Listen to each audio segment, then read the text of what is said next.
Hello, everyone. I have the pleasure of interviewing the amazing Selina Ringel and director Dan Levy Dagerman from You, Me, and Her, which this film was so much fun to watch. I can't wait to dive into some questions because there is also something unique about the distribution of this film as well that I just want to tap into.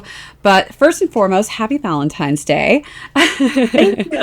Happy Valentine's Day. Happy Valentine's For those Day. those in the audience who don't know, Selina and Dan are actually married. So this is your Valentine, I hope, right? Unless maybe you're going on a date with a third person. Not this Valentine's Day. This Valentine's Day we're doing Q&A. What better than to do Q&A on Valentine's Day, right? That'd be fun though, to like give little Valentine's Day cards or something somehow virtually. It'd be like going back in time, old school. In class, that was my favorite thing, I think, is collecting all of our cards and reading them, and then you'd find out your crushes. I think I was in tears, though, because boys would actually bring flowers, and I'd be so embarrassed. I used to think I'd have to marry them when that happened. I'd be like, Mom, I'll see you later. I'm going to have to go and live with Zach. I'm sorry. That's so funny. That's so cute.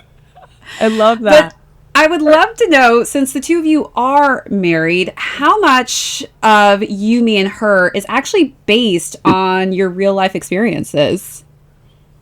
Yeah, so I'll tell you a little bit of the origin story. And so basically, we went on a trip to Vegas. It was one of the first trips that we had taken without our son. At the time, we only had a son.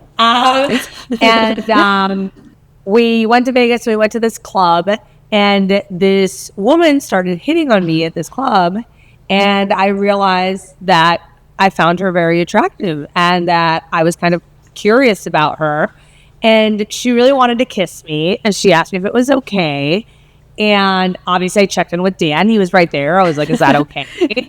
And he was like, oh my God, yeah. And so I was like, okay. So then we shared this really beautiful kiss, and then she was like, I would actually really love to see you later. Can I grab your phone number? And I was like, I don't know. Let me get back. And so I was like, let me get back to you to Dan. I was like, Dan, is that okay? And he was like, okay. Yeah. Give her your phone number. And I was like, okay. So then I gave her my phone number. And then we spent like the next 48 hours in Vegas just talking about everything that was allowed and everything that would be on the table or wouldn't be on the table and what would make us feel safe. And we were kind of laughing and feeling really connected over like what this adventure could be. Cut to 48 hours later, this woman never texted me. She ghosted me. Oh no, like not the ghost text. I know. I haven't been ghosted in so long because I've been with Dan for so long. It was a real bummer. It really hurts to get ghosted. But anyway, by the time we were leaving Vegas, we were actually outlining the script already. Wow. So it was meant to be, I guess. And, you always have Dan to text you in those moments, You're like, okay, babe, I was ghosted. Now you can text me and send me sweet love nothings, Exactly. Yeah. So You, Me, and Her is the first movie being released through the Attend Marketplace and the Fithian group. Can you briefly describe what it is and your experience with this? Yeah, for sure. So the Fithian group is launching a new platform called Attend that essentially will kind of be like an Airbnb for filmmakers partnering directly with exhibitors, theater owners. So that'll disrupt everything and allow diverse independent films back into the marketplace is what we're hoping. So what do you think this means for, I guess, the indie film world? And I guess for those who don't quite understand about the distribution and the process of going to these film festivals and what actually happens, it's not just about premiering films and watching them. A lot of other things are actually occurring behind the scenes as well to get your film picked up. Yeah, so I think, one of the biggest problems right now is that 80 to 90% of everything you see in theaters is actually owned by the studios. And part of the reason is because independent filmmakers want their movies to be seen in like a bigger way, but they don't totally understand how to get their movies out in a bigger way. And then exhibitors actually want more independent films, but they don't know how to find independent filmmakers, right? And so there's kind of like this disconnect. And so what they truly believe is that there is an audience for a lot of these independent films. There's just kind of like this missing, like connect, the dots. And so what this means could be enormous for filmmakers, because a movie our size, just so you get like a little bit of the scope for your viewers, would most likely either not get a theatrical at all, or B, get like an LA and New York 1 week run that we would probably have to four-wall, which means like we pay for it up front and then hope that people show up, and then it kind of dies out after a week, right? That's like what most independent films can do, if they can even do that, because that in itself takes a certain amount of money and time and all this stuff. So what this does is it completely disrupts that, because 250 theaters nationwide is enormous. That's something that a movie our size would never get. Like it's literally impossible. I don't know another movie our size that's gotten it, unless you're like getting distributed by A24 or something like that. They make a decision. That's a good name to have on a film, A24. Yeah, well, but that's the thing is, and that's another part of the problem is, it's not that it's a problem, but it's a really, really hard threshold to break. It's like getting A24 to distribute your movie is really tough. There are very few independent distributors that are actually distributing small independent films. Like even if you look at the landscape at Sundance, right? Like most of the films are very celebrity driven at this point. Yes, like very. Jennifer Lopez is one of the stars. Dave Franco, Alison Brie. I mean, these are like big A-list Hollywood names taking, spots in the indie festival Sundance. It's not an indie festival anymore. Do you know what I'm saying? So exactly. So in that sense, we just have to like envision what it looks like to be an independent filmmaker and how you get your movie out there. And I think that's actually so exciting. Like what we've learned from this whole process, and what we think is a model that we can stress to people, is planning your productions with 2 start dates. Having your start date for production and making your movie and making it perfect, but also having a release date in mind that goes beyond your festival run. So you're using your festival run to start building traction and learn about your audience. But you treat your release date like another production with your marketing, and you're planning that from the very beginning. And we believe that we've been talking about this a lot. Like, I think independent filmmakers should actually be putting marketing into their budget from the get-go. Because I think you need that. You need marketing.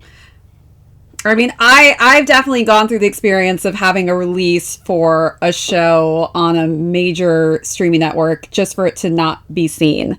And you realize after the fact that, whoa, we really needed to have more marketing spend in order to get just it to show on the home page. I mean, because you're 100%. Competing with so much out there, and it's kind of like, well, how are you gonna get those eyeballs attracted to your specific project if it's not even being shown on the homepage? Like, you have to specifically search for the title and name, and even then it's hard to find.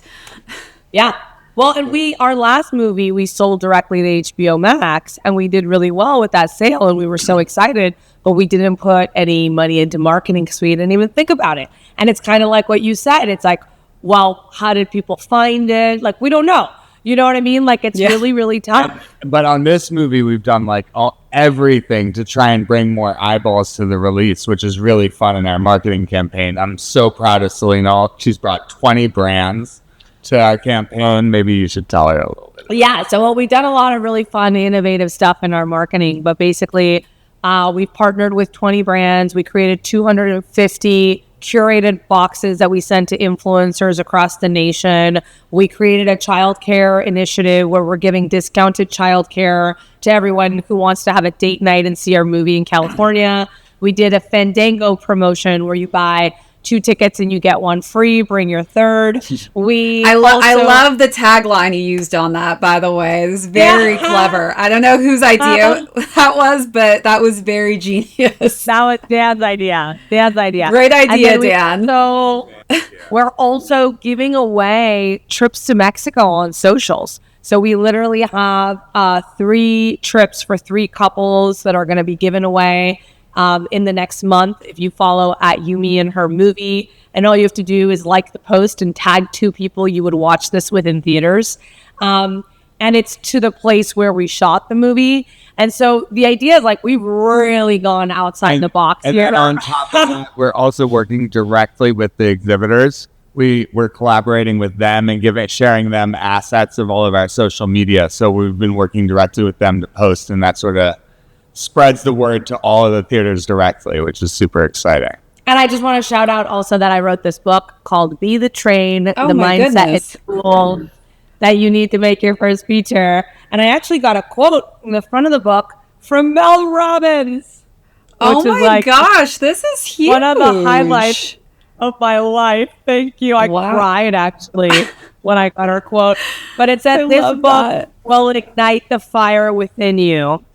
And she loved the book. But the book is kind of everything we're saying right now, which is like, we're just such big believers that you can't wait for the train. You can't wait for the opportunity to come. You kind of have to become the train. You have to be the momentum that helps other people jump onto what you're doing. Is almost like, I think, the only way as artists right now, because it's just so hard to break through. Or Yeah, that's you're perfectly evolving into this new generation of where the eyeballs are. And I think it's so smart that you've tapped into the influencer marketing with the packaging, but also reaching out to brands.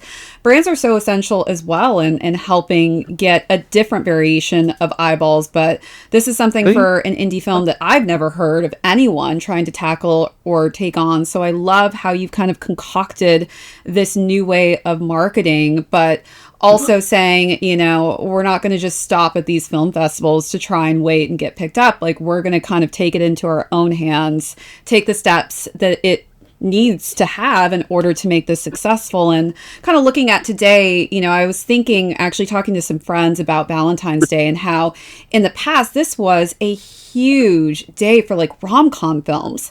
And I mean, I used to love it. My chick flicks, I was just like, I'm gonna cry all day long in the theater from morning till night. And you're going up against actually Captain America, Brave New World is, you know, premiering today. Then you've got something like Bridget Jones, which to me is crazy. They're actually not even going to be releasing in theaters. They're releasing on Peacock, but right. yet you are in 200 theaters. How does that feel?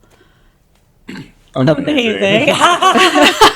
It does feel amazing. I could cry just thinking about it. I can also cry because I'm so tired and I haven't slept in months. But Yeah, we've been on tour sharing the movie across the country. Yeah. Leading up to this, yeah. But I am like, what I will say is like, first of all, I really, really, really hope people show up. I really hope people show up because I think it's a really fun night out.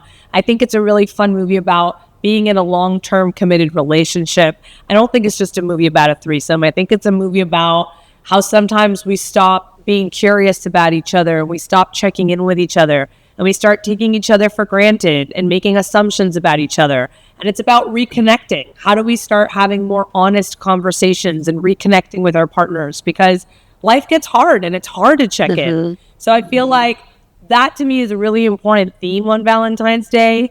And I really hope that people connect to that.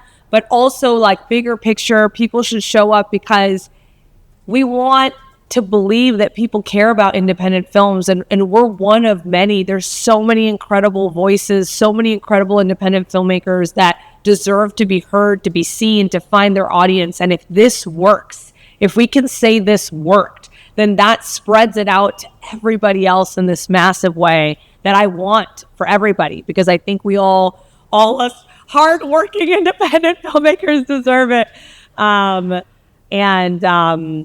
Yeah. And I also will say, like, I don't think we could have done anything else. Like, at this point, it's like we gave it everything. Yeah. Like, we gave it everything we could think of. 110%. I feel it. I mean, even with the amount of energy the two of you had, when you're saying you didn't really sleep, I'm like, really?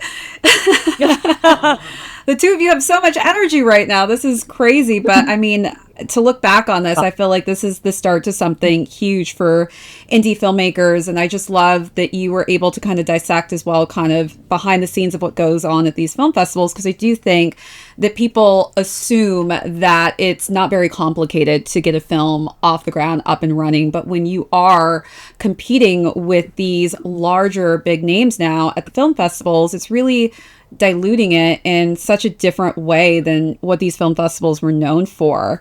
And I'm really excited about this storyline. One of my last questions I definitely have to ask Dan. This is kind of a funny question, but did you ever want to hop on as an intimacy coordinator on this project? Stepping in a different role, yes, instead of just being the director, were you like, you know what, I want to be the intimacy coordinator for this as well?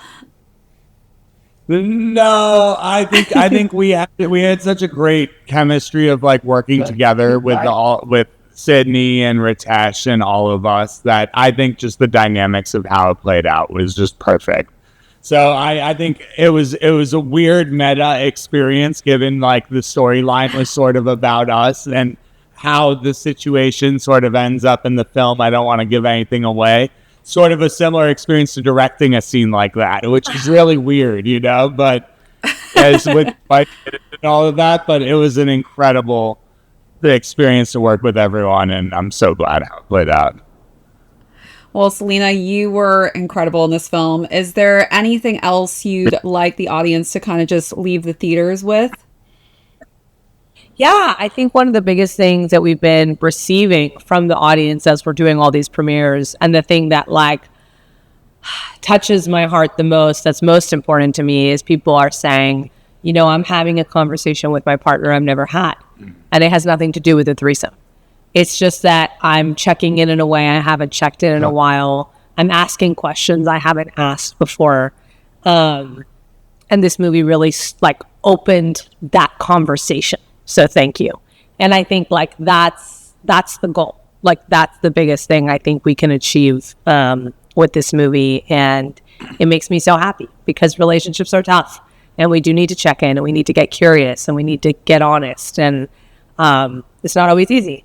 So if we can do that, then like I love that. Well, thank you so much, Selina and Dan. Be sure to go check out You, Me, and Her in select theaters. Selina is absolutely incredible. And Dan, you can feel the direction of this film played out so well. And I can't wait for other viewers to just kind of see what you've done with this film and for indie filmmakers to kind of just follow in your footsteps to also pursue this way of marketing as well and getting their films off the ground and running. Thank you. Thank you so much. And thank you for having us. We really appreciate it. And happy Valentine's Day. Yes, happy Valentine's Day, even if it's a threesome, you know. Triple Valentine's Day to you.